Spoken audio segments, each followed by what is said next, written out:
히브리서 10장 32절에서 39절까지 말씀을 같이 한 목소리로 읽겠습니다. 시작. 전날에 너희가 빛을 알던 후에 고난의 큰 싸움을 견디어낸 것을 생각하라. 혹은 비방과 반란으로서 사람에게 구경거리가 되고 혹은 이런 형편에 있는 자들과 사귀는 자가 되었으니 너희가 갇힌 자를 동정하고 너희 소유를 뺏기는 것도 기쁘게 당한 것은 더 낫고 영구한 소유가 있는 줄 알라. 그러므로 너희 담대함을 버리지 말라. 이것이 큰 상을 얻게 하느니라. 너희에게 인내가 필요함은 너희가 하나님의 뜻을 행한 후에 약속하신 것을 받기 위함이라. 잠시 잠깐 후면 오시리가 오시리니 지체하지 아니하시리라. 나의 믿음으로 말미암아 살리라. 또한 뒤로 물러가면 내 마음이 그를 기뻐하지 아니하리라 하셨느니라. 우리는 뒤로 물러가 멸망할 자가 아니요 오직 영혼을 구원하는 이르는 믿음을 가진 자라. 아멘.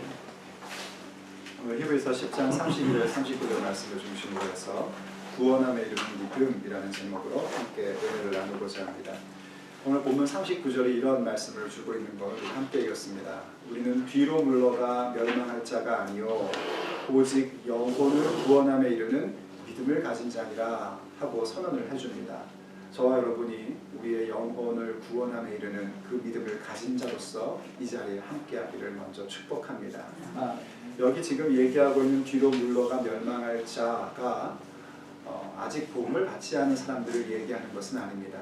히브리서가 지금 얘기하고 있는 그 대상, 그들은 누구냐면 소위 믿음을 갖고 있다 하는 사람들입니다. 오늘날로 얘기하자면 교회에 출석도 하고 참여도 하고 그리고 신앙의 고백도 갖고 세례도 받고 심지어는 교회에서 이것저것 맡아서 일도 하고 그러던 사람들을 대상으로 하는 얘기입니다. 그 믿음의 길을 가다가 뒤로 물러가면 어떻게 되는가? 그것은 멸망밖에 없습니다.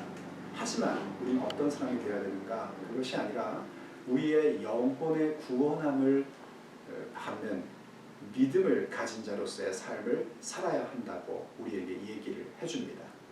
여러분, 믿음은요, 우리가 예수 그리스도를 영접하는 것 아니겠습니까? 예수님을 영접하고 하나님의 자녀가 되는 신분을 얻게 되는 것입니다. 예수님 영접하여 하나님의 자녀가 되었다라는 것은 믿음의 출발을 갖기 시작한 겁니다. 그런데 많은 크리스찬들이 착각하는 게 뭐냐면 그것이 다 되었다고 착각을 하며 사는 것입니다. 심증적으로는 그것이 굉장히 위로도 되고 뭔가 보장을 얻는 것 같아서 굉장히 좋게 여길지 모르지만 우리의 믿음은 나의 심증이나 혹은 나의 개념이 아니라 철저하게 성경을 중심으로 믿어야 합니다. 성경은 우리에게 무엇을 얘기하냐면 믿음의 출발이 있으면 믿음의 완성이 있는 것을 우리에게 분명히 설명을 해주고 있습니다.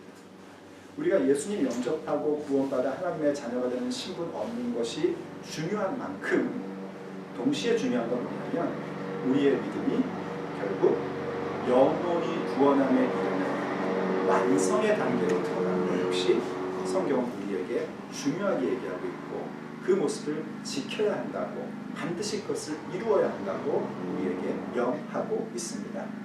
물론 그 길을 걸어가는 것이 우리 자신의 힘과 능력으로 되는 것이 아니요 오직 하나님께서 우리에게 선물로 보내신 성령님의 도우심으로 말미암아 또 성령님의 인도하심으로 말미암아 우리에게 주어지는 은혜이죠. 바로 그 부분들이 있기 때문에 하나님께서 하시는구나 하는 믿음을 갖고 있는 것입니다. 그러나 동시에 알아야 될 것은 뭐냐면 성령께서 우리에게 말씀하시고 인도하시는 그 부분이 우리의 인생의 진정으로 온전함으로 이루어지려면 거기에는 마땅한 우리의 자세 또한 필요하다는 것을 명심해야 됩니다. 과연 우리에게 시작된 이 믿음의 출발, 우리에게 뿌려주신 이 복음의 씨앗이 다른 것으로 가지 않고 열매를 맺는 삶을 위해서 어떤 인생을 살아야 되고 어떤 자세를 가져야 되는가? 히브리서는 우리에게 그 부분들에 대해서 분명한 지침을 주고 있습니다. 우리가 믿음을 가졌다, 예수를 믿는다.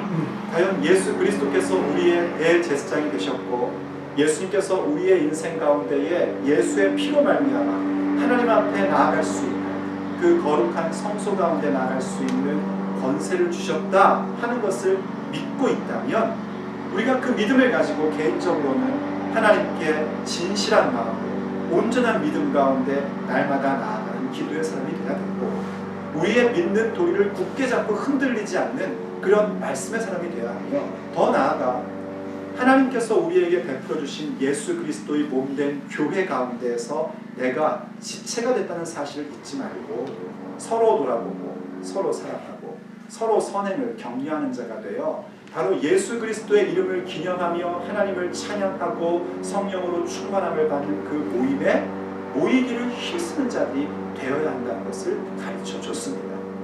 중요한 건 뭐냐면 바로 이런 진리에 대한 깨달음을 받은 후에 비침을 받은 후에 우리가 그저 세상의 방식대로 흘러 떠내려가고 우리의 마음이 고집스러워지고 그래서 결국 타락해버린다면 우린 너나 것 없이 전부 다 그 무언가는 상관없는 사람으로 전락할 수 있다는 사실을 잊지 말라고 이야기를 해줍니다. 그래서 우리에게 경고했던 얘기가 뭐냐면 하나님은 분명히 좋으신 하나님인데 그 좋으신 하나님이라는 것이 누구에게나 다 좋으신 하나님이 아니라 예수 그리스도를 믿는 자에게 좋으신 하나님이고 성령의 인도하심에 순종하는 자에게 좋으신 하나님이고 겸손한 자에게 좋으신 하나님이라는 것을 우리에게 가르쳐 줬습니다. 그래서 동시에 무엇을 하려고 합니까? 우리 하나님은 심판하시는 하나님이시고 형벌을 주시는 하나님이라는 것도 잊지 말라고 얘기해 준 겁니다. 그런데 이제 심판하시고 형벌을 주는 하나님이다라고 생각하면 우리 마음이 어떻습니까? 두렵죠, 그렇죠? 두렵고 떨립니다. 그런데 그렇게 주께서 우리에게 말씀하시는 것은 하나님이 우리에게 심판하시고 형벌하는 분이다 라는 것을 얘기하는 것으로 끝나지 않습니다. 그 말씀을 하신 것은 우리가 결코 뒤로 물러가서는 안 된다는 것을 명확하게 얘기해 주시고 뒤로 물러가면 결국 나오는 결론은 뭐밖에 없는가? 하나님의 심판과 형벌밖에 없다는 것을 이야기해 준 것이죠. 그럼 이제 우리는 어떻게 해야 되겠습니까? 그냥 무서우니까 제자리에 있으면 될까? 아닙니다. 제자리에 있는다고 될 것이 아니라 우린 이제 하나님께서 우리에게 주시는 그 구원의 완성과 영원한 천국을 향하여 전진하는 자들이 되어야 합니다. 그 믿음의 길을 지속적으로 걸어가는 자가 되어야 되고 우리의 영혼을 구원함에 이르게 하는 그 믿음을 가진 자로서의 온전한 발걸음을 갖고 살아야 합니다. 그것을 한마디로 뭐라고 얘기하냐면 믿음으로 살아간다라고 말하고 있습니다. 근데 그 믿음으로 살아갈 때에는요 우리에게 좀 방해되는 요소들이 많이 있기 마련입니다. 그 방해 요소가 여러 가지 주변에 있는 상황들도 있겠지만요 주변의 상황보다 더 우리로 하여금 믿음의 길을 가지 못하게 방해하는 부분은 뭐냐면 사실은 우리의 마음에 있는 두려움입니다. 하나님의 말씀대로 살다가 무슨 문제가 생기면 어떡하나 하는 그런 두려움, 내가 결정하는 데 있어서 갖는 주저함입니다. 내가 주의 명령을 따라서 하나님의 원리대로 그 말씀의 원칙대로 선택하는 일에 있어서 손해를 보면 어떡하나 하는 주저함입니다. 또 때로는 우리의 마음에 있는 하나님의 시간 계획보다는 내 시간 계획 속에서 뭔가를 이루고자 하는 조급함입니다. 그러한 것들이 내 주변에 일어나고 있는 상황보다 더 심각하게 우리를 흔들어 놓고 우리를 무너지게 하고 우리를 믿음으로 나아가는 삶이 아니라 뒤로 물러가는 안타까운 모습으로 전락시키는 것을 보게 됩니다. 그래서 우리에게 믿음으로 전진하는 삶을 가려면 하나님의 심판과 하나님의 형벌을 두려워하는 것뿐만이 아니라 반드시 우리의 가슴 속에 무언가를 가지고 있어야 됩니다. 오늘 히브리서 본문이 바로 그 부분들을 우리에게 설명해 줍니다. 제일 첫 번째로 얘기해 주는 건 뭐냐면 우리에게 그 믿음의 길을 가는 데 있어서 담대함을 가져야 된다고 설명을 하고 있습니다. 우리가 정말 믿음의 완성을 이루는 자가 되려면 우리에게 출발하신 이 믿음의 아름다움을 결실내는 자가 되려면 우리의 인생 속에 하나님이 주시는 담대함이 있어야지 됩니다. 그 담대함의 부분을 32절부터 36절까지가 설명해 주고 있는데요. 우선 이렇게 얘기를 시작을 했었습니다. 전날에 너희가 빛을 받은 후에 고난의 큰 싸움을 견디어낸 것을 생각하라 하면서요. 그 고난의 큰 싸움이 있다는 것, 우리가 비침을 받고 나면은 고난의 큰 싸움이 있었다는 사실을 생각하라고 얘기를 합니다. 믿음의 어떤 과정을요, 히브리서가 어떻게 설명했었냐면 비침을 받는 것으로 시작해서 하늘의 은사를 맛보고, 그리고 성령의 참여함이 되고, 그리고 천국의 선한 말씀과 내세의 능력을 맛보는 그런 부분들을 우리한테 가르치셨었습니다. 그것은 어떤 단계적인 것으로 얘기한다기보다는요, 성숙의 과정입니다. 비침을 받고 예수 그리스도를 영접하고 그것을 통하여 우리가 성령의 사역 가운데 은사를 경험하게 되고요. 그러면서 점점 성령에 참여하는 성령의 2차 세례라고 소위 얘기하는 성령 세례 가운데 들어가는 자가 되죠. 그러다 보면 하나님의 선한 말씀과 내세의 능력이 무엇인지를 우리가 이 지상을 살면서도, 육체의 삶을 살면서도 맛보면서 살아갈 수 있는 성숙함이 있게 되는 것입니다. 그런데 지금 어디서부터 시작되는 거냐면, 그렇게 비침을 받는 것, 믿음의 출발선상부터 우리는 무엇을 갖기 시작했냐면, 그 믿음으로 사는 것 때문에 고통을 겪고 어려움을 겪는 것을 경험한단 말입니다. 특별히 초대교회 사람들은요, 예수를 믿는다는 자체가 고난과의 큰 싸움이었습니다. 이미 예수님이 사역하실 때부터 유대인들은 어떤 일을 했었냐면, 예수를 그리스도라 믿으면 자신의 유대교에서 출교하기로 결정을 했었습니다. 그래서 사도행전에서도 보면은요, 예수 그리스도를 믿는 모임들을 계속해서 박해하는 모습도 보이고요. 초대교회 문헌을 보면 많은 유대인 크리스찬들이 예수님을 믿음으로 많은 것을 빼앗기고 어려움을 겪는 것을 보게 됩니다. 왜서냐면 유대교에서 출교를 당한다는 것은 요즘처럼 교회에서 당신 신앙에 문제가 있으니 교회 나오지 마십시오, 이렇게 하는 교회가 거의 없죠. 거의가 아니라 아마 없을 겁니다. 그런데 한국 교회사의 그 어떤 부분들을 읽어보면은 한국 교회 초대교회만 해도 교회에서 문제를 일으키면 당신 성찬 받지 마십시오, 혹은 당신 주일 예배 3주 동안 나오지 마십시오, 그래도 말을 안 듣면 당신은 더 이상 교회 멤버가 아니니 교회 나오지 마십시오, 그런 징계가 있었던 것을 보게 됩니다. 그런데 그렇게 나가도 사실 별 문제가 안 됩니다. 그냥 신앙을 그 사람의 입장에서는요, 신앙을 못 갖는 것 뿐이지 먹고 사는 데는 아무 지장 없습니다. 하지만 유대교의 출교는 차원이 달랐습니다. 유대교에서 출교를 당하면 유대인 커뮤니티 안에서 무엇을 하고 살 수가 없는 겁니다. 쉽게 얘기해서 비즈니스도 할 수가 없는 거예요. 왜냐하면 유대교로부터 출교를 당했기 때문에 유대인 커뮤니티 안에서는 아무것도 할 수 없는 사람으로 전락하게 됩니다. 그래서 예루살렘에 거주하면서 유대교에서 출교를 당한다는 것은 이제 곧 굶어 죽을 수 있다는 얘기고요. 또 어떤 보호도 받지를 못하게 됩니다.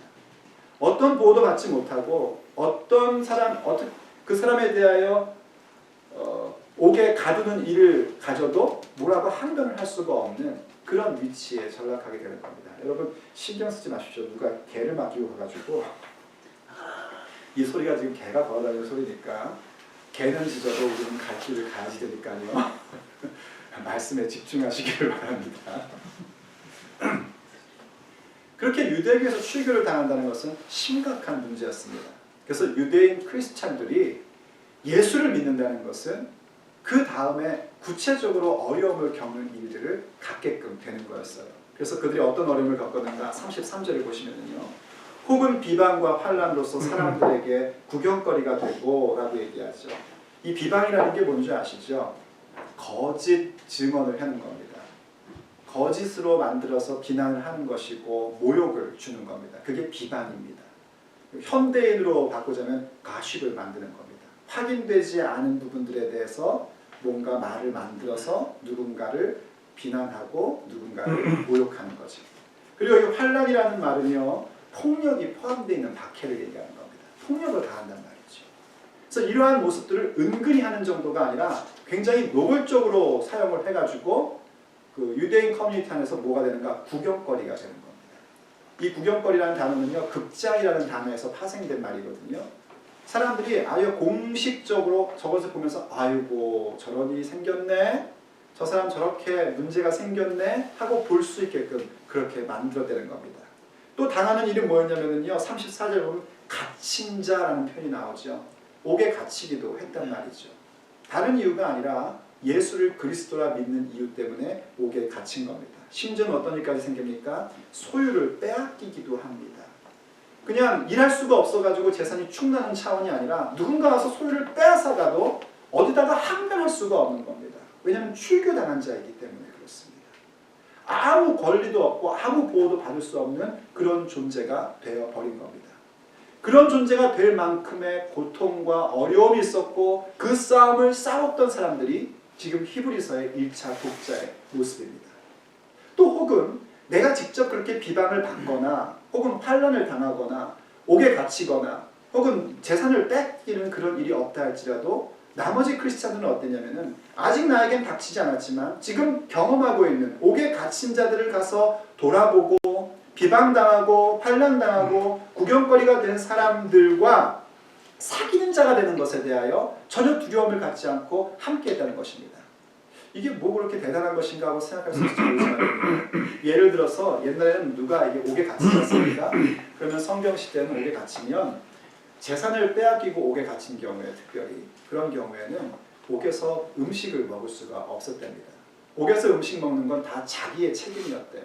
그래서 누군가가 옥바라지를 해주지 않으면 뭐 사형을 당하지 않아도 옥에서 그냥 굶어 죽는 상황까지도 빠지는 그런 일들이 있었다고 합니다.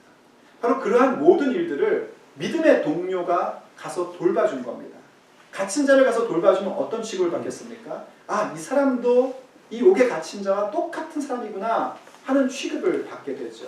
이건 심증적인 것이 아니라 그 당시의 문화 자체가 사람들을 그렇게 여겼었습니다.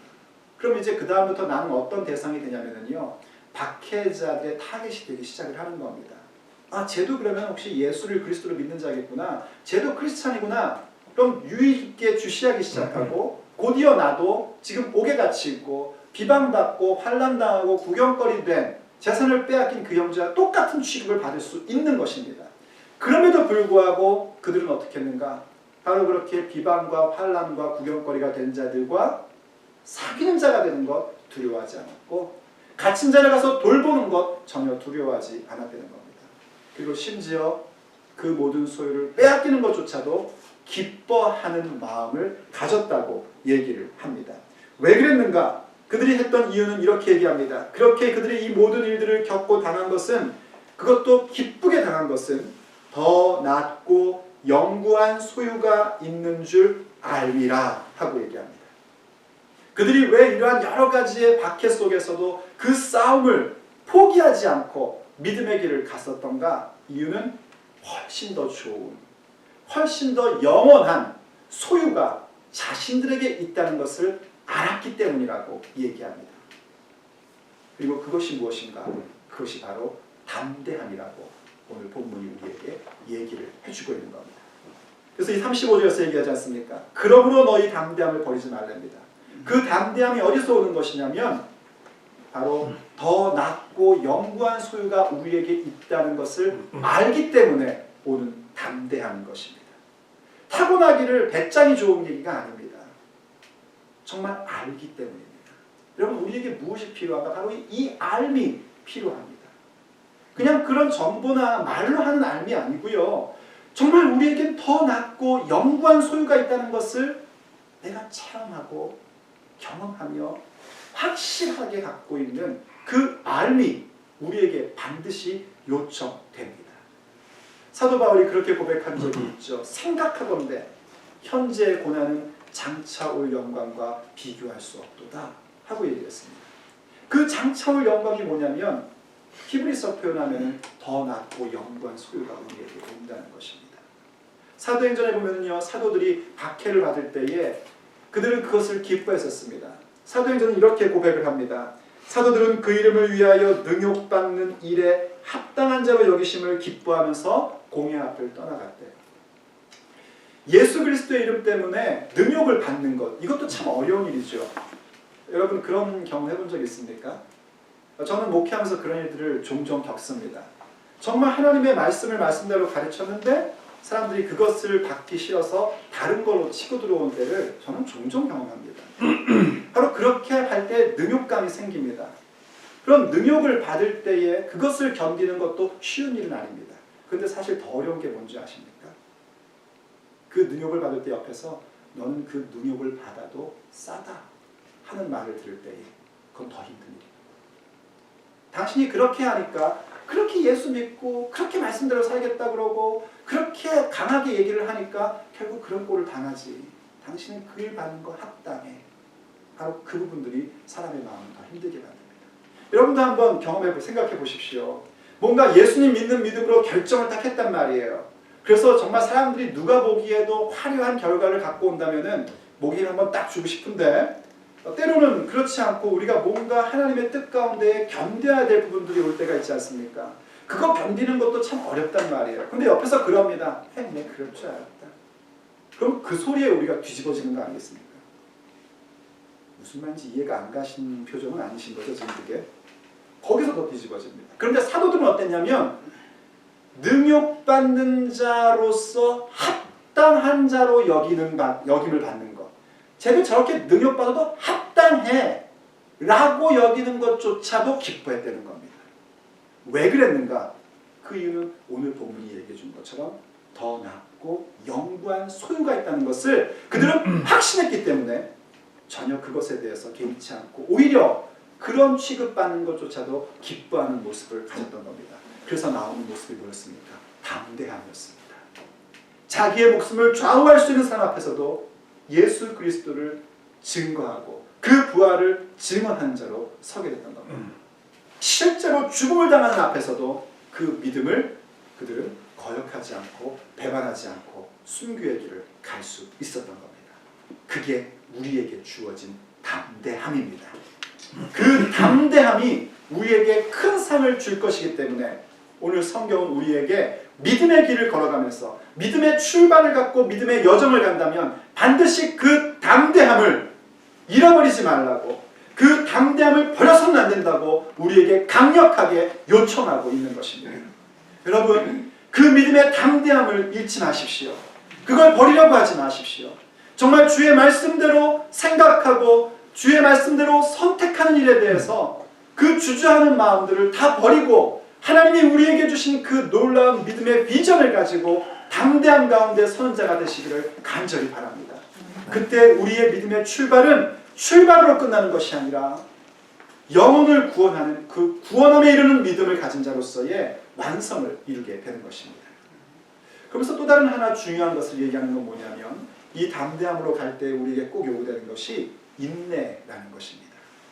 우리가 출발한 이 믿음의 출발을 마지막까지 완성하려면 우리에겐 반드시 인내가 요구됩니다.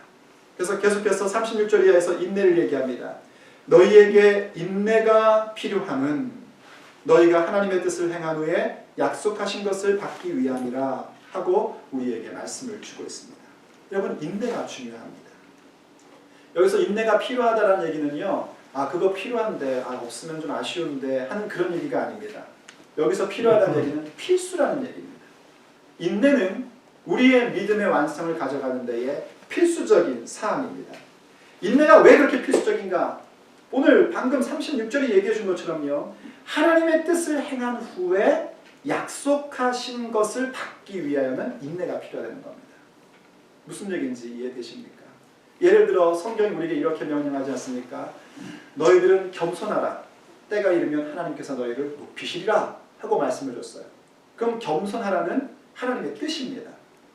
그리고 너희를 높이시리라, 때가 이르면 높이시리라 하신 말씀은 약속이죠. 너희는 먼저 그의 나라와 그의 일을 구하라. 그러면 이 모든 것을 너희에게 더하시리라 했을 때 먼저 그 나라와 그 일을 추구하며 살아가는 것은 하나님의 뜻을 행하는 겁니다. 그리고 이 모든 것, 곧 우리의 인생에 필요한 부분들을 하나님이 채우시는 것, 그것은 약속입니다. 이렇게 하나님의 뜻을 행하는 데에는 하나님의 약속의 부분이 존재한단 말이죠. 그런데 이 뜻을 행함과 약속을 받는 사이에는 시간적 간격이 항상 존재하는 걸 우리가 압니다. 인터벌이 있단 말이에요. 그 시간의 간격을 채워갈 수 있는 힘이 뭐냐면 인내입니다. 그래서 인내는 필수라는 겁니다. 인내가 없으면 어떤 것도 받을 수가 없습니다. 이 인내라는 것은요, 정말 예수님께서도 굉장히 강조하고 있는데 인내를 예수님은 이렇게 말씀하신 적이 있습니다. 누가복음 21장 19절에서 너희 인내로 너희 영혼을 얻으리라 하고 말씀하셨어요. 영혼을 얻는 데입니다. 우리의 영혼의 구원에 완성을 준다는 겁니다. 그게 인내란 말이죠. 이 인내라는 것은요, 또 야고보서가 이렇게 표현했었습니다. 인내를 온전히 이루라. 이는 너희로 온전하고 구비하여 조금도 부족함이 없게 하려 함이라 하고 얘기했어요. 인내가 뭔가 우리가 믿음의 여정을 가면서 부족함이 없는 존재로 세워지는 것, 우리의 믿음의 인격이 성숙함으로 가는 데에 가장 필수적인 것이 인내라고 우리에게 설명을 해주고 있습니다. 여러분, 인내는요 단순히 오래 참는 그런 차원이 아닙니다. 오래 참음이라는 말은 따로 있지 않습니까? 인내라는 건 어떤 그림으로 생각하시면 되냐면요, 오래 참는 거는 이런 겁니다. 예를 들어서 전쟁터에서 총을 쏘고 막 싸우는데요, 적이 저쪽 고지에서 총을 막 쏘는 겁니다.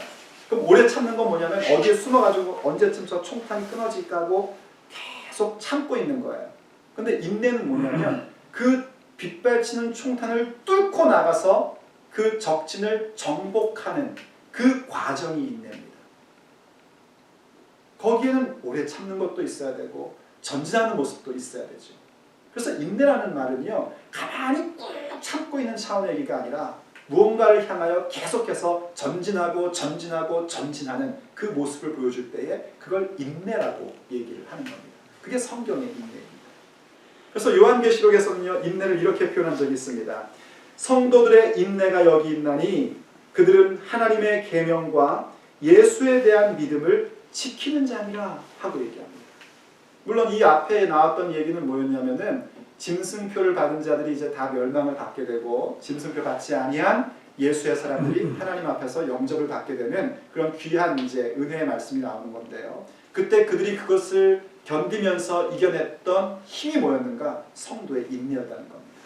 하나님이 우리에게 주신 그 말씀, 그 계명, 그 은혜, 그것을 지키면서 살아왔던 그 전진하는 믿음이 성도들의 인내였다라고 얘기를 합니다. 이 인내가 우리에게 반드시 있어야지 됩니다. 두려움, 담대함과 인내.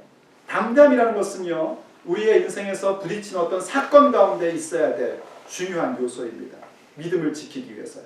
그리고 인내라는 건 뭔가 그것을 계속적으로 지속적으로 이어가는 데 필요한 우리의 또 인격의 모습이기도 한 것입니다. 담대함과 인내는 우리의 믿음을 온전히 지키는 데 있어서의 최종적이고 가장 중요한 핵심의 부분이라는 것을 우리가 꼭 기억해야지 됩니다.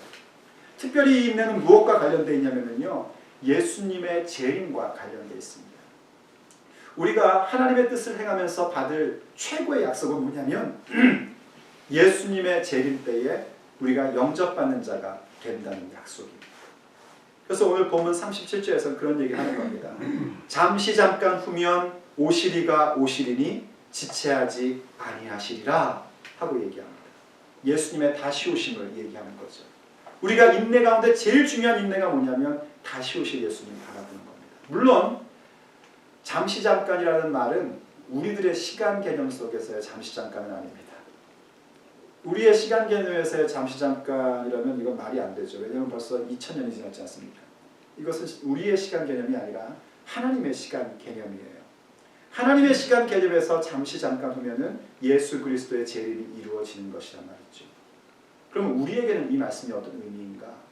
바로 주님의 재림을 바라보며 살아가는 믿음을 우리에게 요청해 주고 있는 겁니다. 우리가 끝까지 우리의 출발한 믿음을 완성으로 가져가려면 주님 다시 오시는 날을 바라보는 이른바 종말론적인 신앙 가운데에 인내하는 자가 될 수 있어야 한단 말입니다. 그래서 인내는 말하자면 종말론적인 모습입니다. 우리가 정말 믿음으로 살아가는데 이 담대함과 인내라는 것은요, 어느 것 하나 빠질 수 없는 중요한 우리의 무기요, 우리의 모습이 되어야 합니다. 왜냐하면 이것은 우리의 현실의 삶과 그리고 주님이 오시는 날에 대한 종말론적인 신앙을 둘 다 붙잡아 줄 수 있는 요소이기 때문입니다. 담대함이라는 것은 우리의 현실 삶에 대한 겁니다. 믿음은 현실의 삶이 무시돼 버리면 그것은 문제가 좀 심각해집니다. 현실의 삶을 무시한 상태 속에서 종말론만을 바라본다면 그 사람들은 광적인 사람들이 되겠죠. 또 뒤집어서요, 현실 삶만 봤지 주님의 종말을 보지 않는다면 그들은 역시 또 예수 그리스도를 믿는 자가 되지 못합니다. 항상 우리는 우리의 지금 이 자리라는 지리적인 요소, 현실적인 요소와 그리고 주님 다시 오시는 날이라는 종말론적인 요소의 균형을 갖고 살아가야 됩니다. 그런데 현실의 삶에서 발휘되어야 될 것은 담대함이요. 주님 오시는 날인 종말을 바라보는 것은 인내라는 사실을 우리가 기억해야 됩니다. 그럼 어떻게 되는가? 우린 뒤로 물러갈 자가 아닌 것입니다. 뒤로 물러가면 거기에는 심판과 형벌밖에 없습니다. 우리의 믿음은 뒤로 물러갈 자가 아니라 우리의 영혼이 구원함을 얻는 믿음을 가진 자입니다. 그래서 그 믿음을 가지고 우린 담대함으로 인내함으로써 우리에게 주신 믿음의 경주를 마치는 자가 되어야 할 것이고 하나님께서 우리에게 약속하신 그 약속을 전부 다 받는 자들이 될 수 있어야 합니다. 여러분 믿음을 갖고 계십니까? 신앙의 삶을 삽니까? 성경이 주의 말씀이라는 사실을 믿으십니까? 그것은 참 좋은 것이고 잘한 것이고 하나님의 은혜입니다. 그러나 그것으로 다 됐다고 여기지 마십시오. 우리의 삶의 구석구석에서 담대함과 인내를 가지고 우리에게 주신 그 믿음이 마침내 주께서 기뻐하시는 열매를 맺는 삶으로 나아갈 것을 결정하십시오. 그때 주께서 주신 그 모든 말씀들이 우리의 삶의 자리 가운데서 꽃을 피우고 주님 오시는 그날에 우리가 영접받는 자로 함께 세워지게 될 것입니다. 기도하시겠습니다. 사랑하는 하나님, 마지막 세대 가운데에 주의 말씀이 멸시함을 받고 하나님의 성령이 무시함을 받는 그 시대 속에 저희들로 하여금 주의 말씀을 사모하게 하시고 성령을 사모하는 그런 예수의 사람들로 삼아주신 것을 감사드립니다. 우리는 뒤로 물러가는 자가 아니라 우리의 영혼이 구원함을 얻는 믿음을 가진 자인 줄로 믿습니다. 하여 주님 그 믿음 우리가 지키며 살기를 간절히 원합니다. 그 믿음을 지키며 삶에 있어서 그 담대함이 있어야 되고 또 인내가 있어야 된다는 사실을 주께서 가르쳐 주셨사오니 주여 오직 그 하늘에 있는 더 낮고 영광 소유를 보기에 갖는 담대함이 우리 가운데 있게 하여 주시옵소서. 하나님의 약속을 마침내 받아내는 사람이 되고자 하는 그 인내의 사람이 되게 하여 주시옵소서.